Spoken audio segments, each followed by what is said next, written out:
Так, достор, ассаламу алейкум жамаат, урматтуу достор. Жалпы бизден алыстан жакындан көрүп жаткан мекендештер, так маалымат каналыбыздын катталуучулары. Кечки курстар ноокатта бүгүнкү абалы кандай?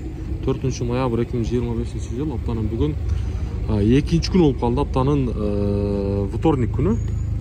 Бүгүн негизи кечки курстар рубльдин абалы 80 тыйынга көтөрүлүп калыптыр. 1.080 көтөрүлүп калыптыр. Доллар 87.30, евро болсо 100гө ровно отурат, 100 сом. Бул сатып алуусу Байтүшүн банкта.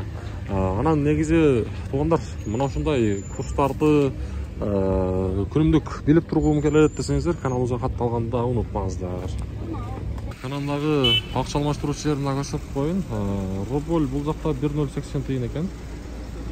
Негизи көрүп турасыздар, доллар 87 сом 40 тыйын экен. 50 тыйыны дагы бар.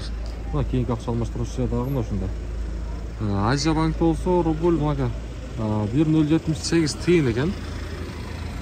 Сатып алуусу Азия банкта. Кечки курстар, урматтуулар, бүгүн ноокаттан ушундай болуп атат. Буюрса биздин каналдан алыстабаңыздар. Мына рубль 1.078 тыйын.